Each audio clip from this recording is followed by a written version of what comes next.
Binasa niyo, meron mga mata sila, ngunit hindi nakakakita, may ilong na hindi nakakaamoy, may bibig na hindi nakapagsasalita. Para sa kanya, Diyos-Diyosan na, yun ang Katoliko. Eh wala naman tayong Diyos-Diyosan eh.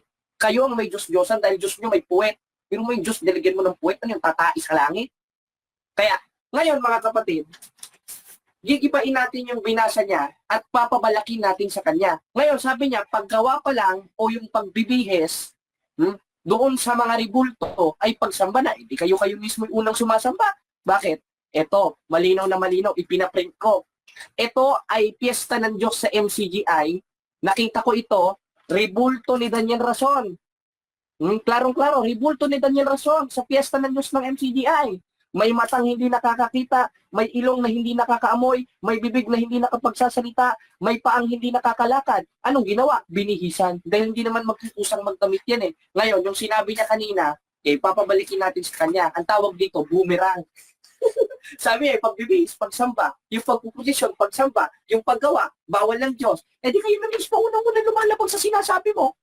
O sasabihin pa nung nasa comment, kung kailan patay na si Eli Soriano, tsaka lumabas, okay, nahamon ko yung puno nyo si Daniel Rason. Face-to-face na diskusyon. Kakasabay yung Daniel Rason ninyo, duwag yun sa diskusyon. Bakit? Nagtuturo ng katitisuran eh. Ngayon, ayon sa Biblia, ayon sa binasa mo sa 25:6 ng Exodo, huwag kang gagawa ng larawang inanyuan. Ano ang mangyayari sa taong gagawa ng larawang inanyuan? Maiimpyerno o hindi maiimpyerno? Yung gagawa ng larawang inanyuan? Sagutin mo, kapatid. Tinatanggap mo ba na tama ang 25:6 ng Exodo na huwag gagawa ng larawang inanyuan na kawangis ng anumang nasa langit sa itaas at nasa lupa sa ibaba? Yes or no? Categorical. Yes or no? Yes. Yes. Ngayong sinabi mong tama, etong ribulto ni Daniel Rason sa Apalit, Pampanga na nakita ko ng face-to-face, larawang inanyuan ba ito ng anyo sa lupa o hindi anyo sa lupa? Hindi yung ribulto, tol. Next question. Ang iba Okay. sa bato. Okay. Next question. Ngayon, binasa mo ang 1.25 ng Roma, babasahin ko, moderator, ano? Sapagkat pinalitan nila ang katotohanan ng Diyos ng kasinungalingan, sila'y nagsisambat, naglingkod sa nilalang. Tanong, sabi mo kanina, yung pagbibihis, paglilingkod, binihisan ba ito o kusa na lang niya sinuot yung damit niya? Ngayon, tatanungin mo ko dyan, hindi mo na ako matatanong dahil nandito na mismo ang sagot sa Bible Compact Dictionary na isinulat mismo ng mga Bible scholars na magagaling pa kay Daniel Rason. Ngayon, tinanong natin siya dito, hindi ba graven images ito? Graven images ito. Ngayon, babasahin natin lahat ng konteksto at lahat ng mga talata na ginagamit ng mga protestante. 5:7 ng Deuteronomio, 1:25 ng Roma, 22:8 ng Apokalipsis, 43:7 ng Isaias, 42:8 ng Isaias. Ang dami pa, 17:29 ng Gawa. Lahat yan hindi lapat sa Katolisismo. At yung binabasa mong paborito mo sa 25:6 ng Exodo, ang tinutukoy yan in Hebrew is special, mga Diyos-Diyosan sa Israel. Ayon sa Biblia, bawal ng Diyos. Kinontra niya na yung sarili niya. Kumbaga dumura siya pataas, dumali lang rin sa pagbumuka niya. Yan kasi ang mga bulag at nakikinig sa isang puno na binabae, gaya ni Daniel Rason. Kaya Daniel Rason, hinahamon kita ng debate kung makakarating man sa iyo to. Patunayan mo yung MCGI mo, itinatag ni Kristo, patutunayan ko, itinatag ng isang Soriano yan. Ayon sa referensya, ayon sa Biblia. Ngayon, itong pasaway na member na ito, tinatawagan ko lahat ng mga manggagawa kung saang lokal ito, pagalitan nyo ito dahil nakikipagdebate. Yung mga manggagawa dyan, itiwalag nyo yan dahil nakikipagdebate, bawal ni Daniel Rason yan. Dahil yung isa na mismo MCGN nagsasabi na tinapos na daw ni Eli Soriano. Paano tinapos? Yung iglesia ng Diyos na nasa Biblia, 3:11 ng Efeso, nasa panukalang walang hanggan. Therefore, yung dapat ugaliin doon, gaya ng katungkulan ng tao sa 12:13 ng Ecclesiastes, nasa panukalang walang hanggan at isa doon, yung pakikipagbaka ngayon. Kaya ngayon napatunayan natin, talo si Jaime sa diskusyon na ito. Talo ang aral na mali na pinangangaral ni Eli Soriano at talo si Daniel Rason sa diskusyon na ito at ang buong panig ng MCGI. Ngayon, paano nyo ngayon titindigan ito? Kahit yung mga KNP dyan, hinahamon ko. Hinahamon ko kayo ng diskusyon, same topic, face-to-face. Sa Apalit, Pampanga, maski ikaw, Daniel Rason, makipagbaka ka naman, kawawa mga miyembro mo. Ito isang miyembro mo, ayan kasi ang hirap, sabi nga ni Soriano, kung ang puno ng reliyon nakatago sa aparador. Ngayon, nakita natin ang kanyang argumento na sinasabi, ako daw ay mahina. Hindi daw papatulin, ba't ka pumatol? Hindi kinakain mo yung sinasabi mo, kamangmangan yan. O yan, nakita mo ngayon. Tinanong ko siya kanina, mga kapatid, inilatag niya ang 25:6 ng Exodo. Ngayon, pumapatungkol din ito sa Diyos-Diyosan sa Katolisismo. Mali. Mali ang interpretasyon mo. Bakit? Basahin natin, Huwag kang magkakaroon ng ibang Diyos sa harap mo. Wala namang mababasa sa Catechism ng Catholic Church na nagkaroon tayo ng ibang Diyos. Huwag kang gagawa para sa iyo ng larawang inanyuan. Tanong, anong klaseng larawang inanyuan ang tinutukoy dito? Na anumang kawangis ng anumang nasa langit sa itaas, nasa lupa sa ibaba, nasa tubig sa ilalim ng lupa. Ngayon, nag-conclusion siya, nag-private interpretation na parang puno niyang si Soriano. Yan Katolikong tinutukoy dyan. Mali.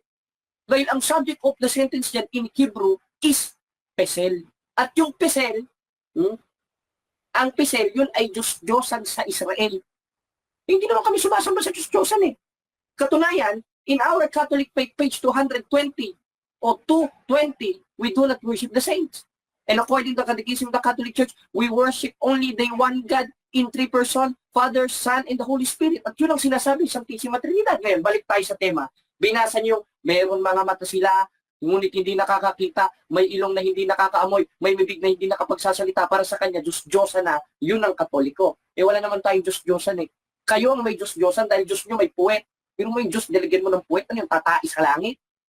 Kaya, ngayon mga kapatid, gigibain natin yung binasa niya at papabalakin natin sa kanya. Ngayon, sabi niya, paggawa pa lang o yung pagbibihis, doon sa mga ribulto ay pagsamba na. Hindi kayo mismo yung unang sumasamba. Bakit? Ito, malinaw na malinaw, ipinaprint ko. Ito ay piyesta ng Diyos sa MCGI. Nakita ko ito, ribulto ni Daniel Rason. Klarong-klaro, ribulto ni Daniel Rason sa piyesta ng Diyos ng MCGI. May matang hindi nakakakita, may ilong na hindi nakakaamoy, may bibig na hindi nakapagsasalita, may paang hindi nakakalakad. Anong ginawa? Binihisan. Dahil hindi naman magkukusang magdamit yan . Ngayon, yung sinabi niya kanina, papabalikin natin sa kanya. Ang tawag dito, boomerang. Sabi pagbibihis, pagsamba, yung pagpuposisyon, pagsamba, yung paggawa, bawal ng Diyos. Di kayo na mismo unang-una lumalabag sa sinasabi mo. Tas sasabihin pa nung nasa comment, kung kailan patay na si Eli Soriano, tsaka lumabas, nahamon ko yung puno nyo si Daniel Rason. Face-to-face na diskusyon. Kakasabay yung Daniel Rason ninyo, duwag yun sa diskusyon. Bakit? Nagtuturo ng katitisuran . Ngayon, isa niya pang binasa, ang dami niyang binasa, yung 1.25 ng Roma, sapagkat pinalitan nilang katotohanan ng Diyos ng kasinungalingan. Sorry walang aral ng Catechism o walang aral ng Catholic Church na pinalitan namin ng katotohanan ng Diyos ng kasinungalingan. Tanong, bakit meron kaming mga ribulto, ngayon ipinagbabawal ng Diyos ang ribulto? Sira ang tema. Bakit? Dahil hindi lahat ng ribulto ay Diyos-Diyosan. Siya na mismo umamin. Therefore, siya na mismo sumira sa tema na patutunayan niya, hindi sinira ni Brother Jared. Gabi ngayon, hindi ako makakasigaw. Utos ang pagsigaw, 58.1 ng Isayas. Pasyensya na kapatid na Jaime, paano mo ngayong gigibain itong mga nilatag ko? At paano ko magigiba yung presentation mo o yung tema mo? Ikaw na nga mismo gumiba. Na ikaw na mismo umamin na hindi lahat ng ribulto ay Diyos-Diyosan dahil mismong Diyos nag-utos gumawa. 3:10 ng 2 Kronika na sa kabanal-banal ng bahay ay umukit ka ng larawan. Ano ba ibig sabihin ng larawan? May matang hindi nakakakita, may ilong na hindi nakakaamoy, may bibig na hindi nakapagsasalita. Kaya kung ang definition sa inyo ng Diyos-Diyosan ay gano'n, ibig sabihin pala, Diyos gumagawa ng Diyos-Diyosan. Kinokontra ng Diyos yung sarili niya. Kaya tayo napupuntosan ng mga Muslim dahil dito sa mga walang yang protestante na ito, na kung makabati ko sa Katoliko, kala mo naman, alam mo pananampalataya na ako. Alamin mo muna kung anong nasa Catechism of the Catholic Church, letra por letra. In our Catholic faith, page 220, we do not worship the saint, we worship only the one God. Ngayon, tanungin mo ko dito sa i-present ko, because I am under cross-examination. Matuto ka ng disiplina. Anong sinasabi mo? Mahina ako? Mahina naman talaga ako. Inaamin ko naman yan. Pero patunay yan na sa Diyos ako. Basa. Sabi ni Soriano, basa. Basahin natin. 1.27 ng unang Korinto, sabi, sapagkat pinili ng Diyos ang mangmang at kahinaan ng sanglibutan. Kaya mahina talaga ako. Patunay yun na sa Diyos ako. Ewan ko lang sa'yo kung nagmamataas ka. Ang utos kasi sa amin, Pilipos 2:5-8, magkaroon ng pag-iisip gaya ng kay Kristo, gaya ng pagpapakababang ginawa ng ating Panginoon Kristo. Ngayon, ayon sa Biblia, Ayon sa binasa mo sa 25:6 ng Exodo, huwag kang gagawa ng larawang inanyuan. Ano ang mangyayari sa taong gagawa ng larawang inanyuan? Maiimpyerno o hindi maiimpyerno?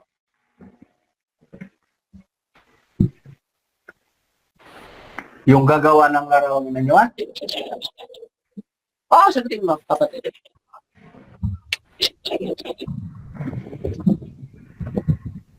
Time stop muna. Bro Jaime, Ano? medyo nagra-run kasi yung time niya, bro. Ano na yung ano? Medyo mayroong tunog, bro. So, ang tanong dito, bro, maiimperno ba daw or hindi maiimperno?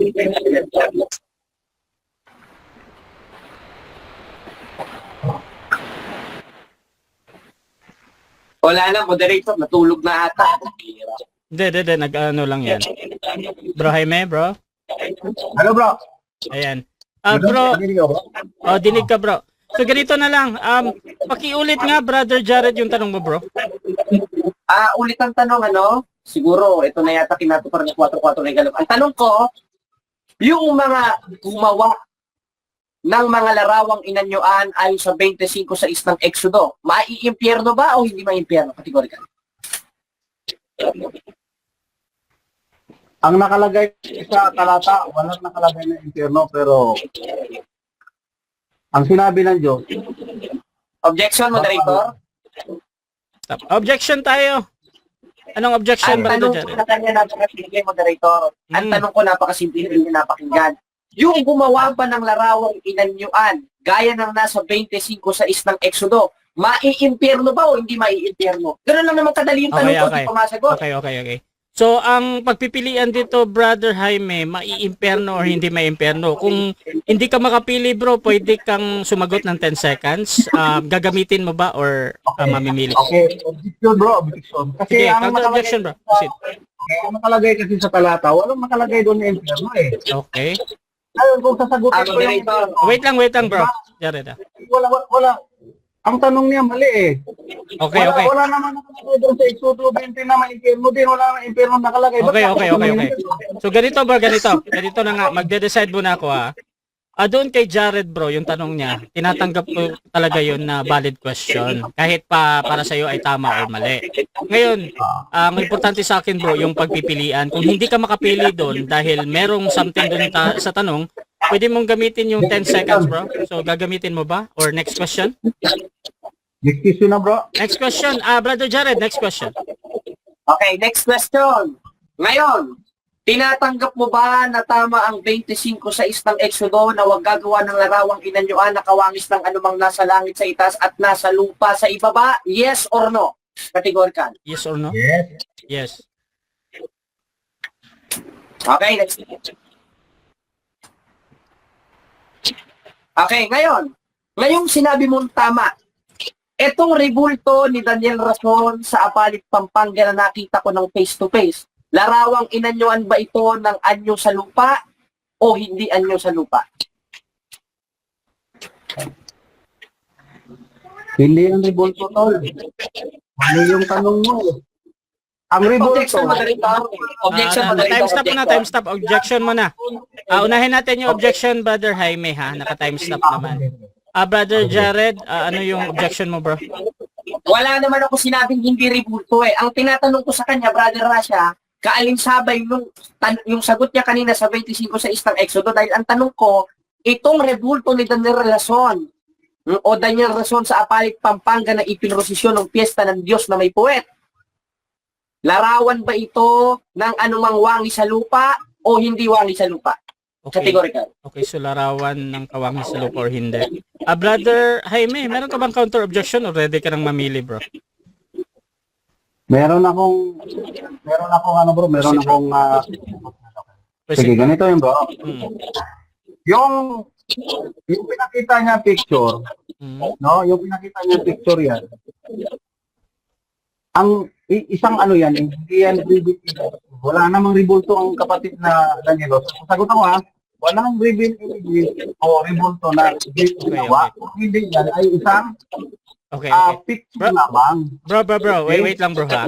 Dito kasi sa wait lang bro Jaime ha. Dito kasi sa objection bro, hindi ko kayo pinapayagang magpaliwanag na mahaba. Ang gusto ko lang bro, gamitin mo yung 10 seconds para doon ka sagot ba yung explanation mo bakit hindi mo sinasagot ng yung pagpipilian. So gagamitin mo bro yung 10 seconds.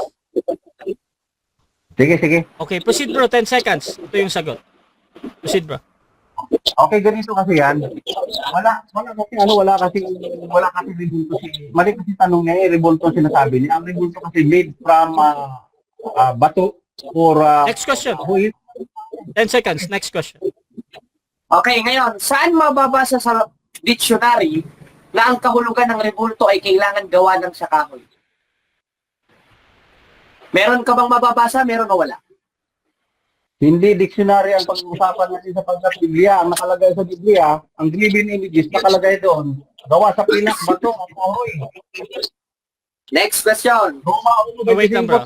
Hindi pa tapos. Okay. Okay. Mababasa natin sa Roma 1:25 yan.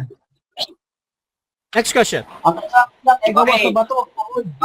Okay. Next question. Ngayon, binasa mo ang 1.25 ng Roma, babasahin ko, moderator, ano?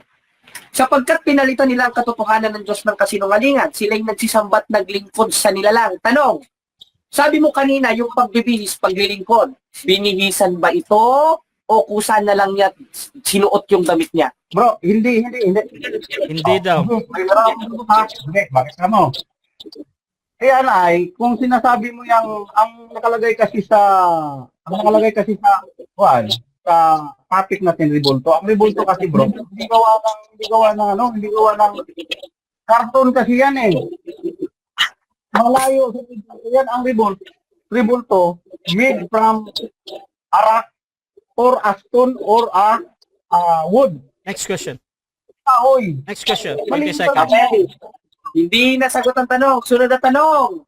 Binasa mo ang 1.25 ng Roma na pinalitan nila ang katotohanan ng Diyos ng kasinungalingan, sila'y naglingkod sa nilalang. Tanong, binihisan ba to o sinuot niya ng kusa yung damit niya?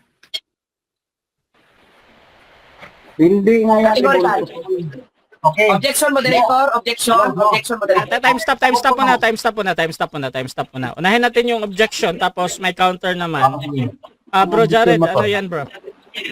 Hindi ko naman tinatanong kung rebulto o hindi. Malinaw naman ang rebulto ito. Ang tanong ko sa kanya, moderator, binasa niya ang 1.25 ng Roma, sinusundan ko lang.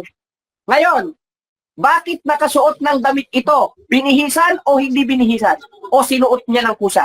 Ayan lang naman, categorical. Di ko Okay, naman rebulto ba ito? O hindi rebulto. bali ang pagpipilian, binihisan yan or hindi. Brother, Jaime, meron ka bang counter objection doon or ready ka nang mamili bro? Meron akong counter objection, bro. Proceed bro, Kasi, Jaime. ang topic namin kasi rebulto. Pag sinasabing rebulto, dapat yung pinakita niya kahoy yan. Para Okay. masasabi ng ilinsa namin. Okay, Hindi okay. kasi kahoy yan. Okay. Ito niya, bro. Paano na graven images yan na drawing yan eh. Okay.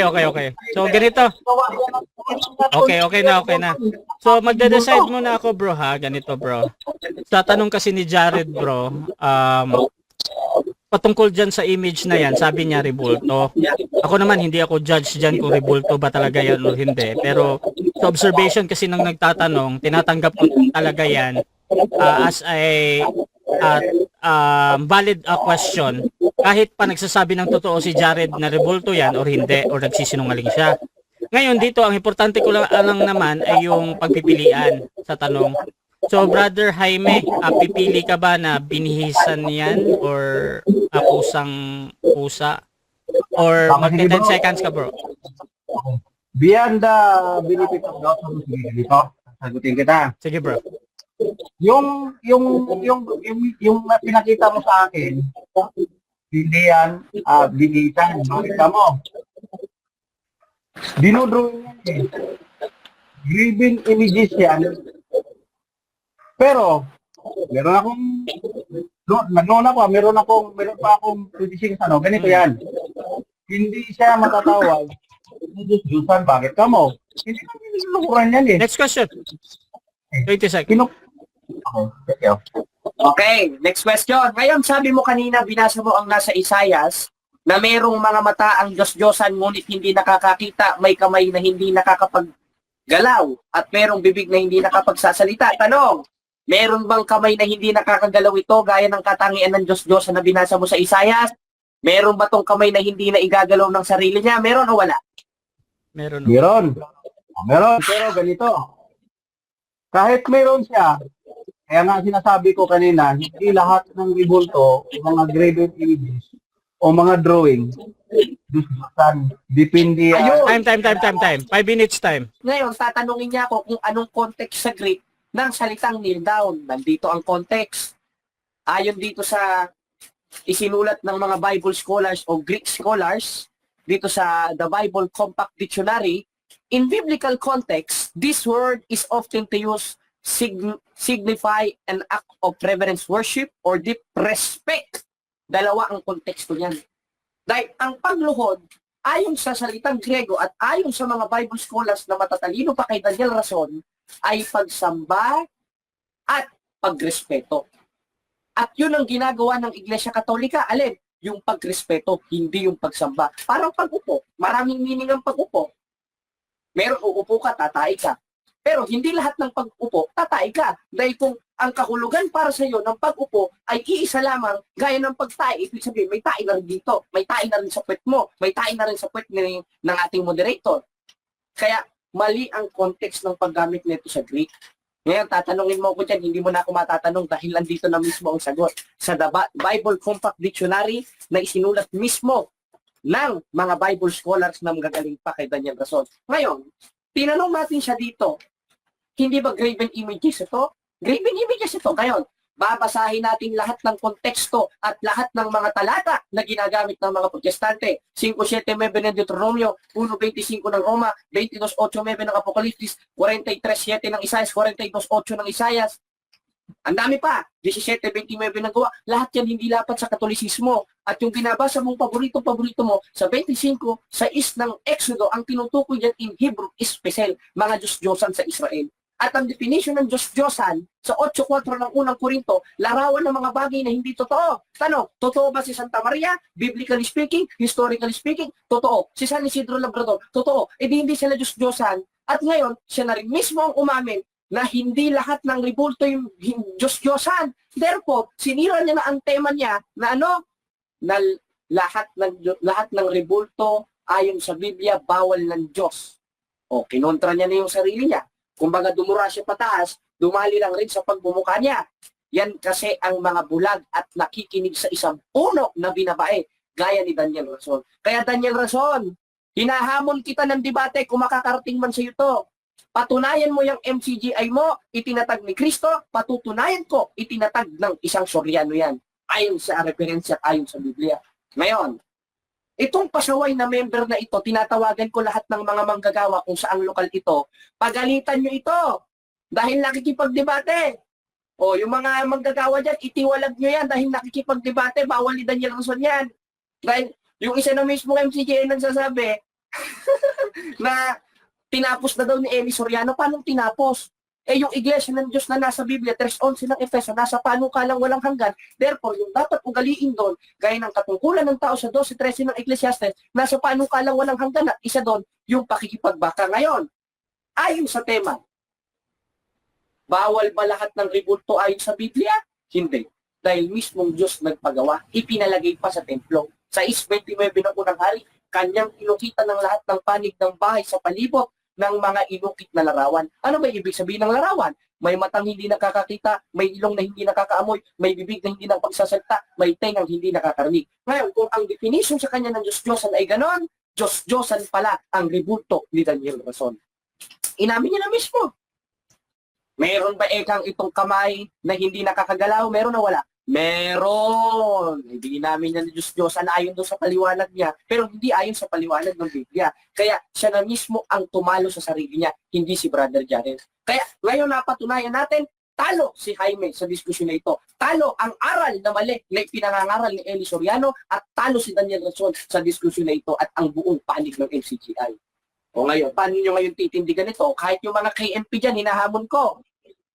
Hinahamon ko kayo ng diskusyon. Same topic, face to face sa Apalit, Pampanga, maski ikaw, Daniel Rason.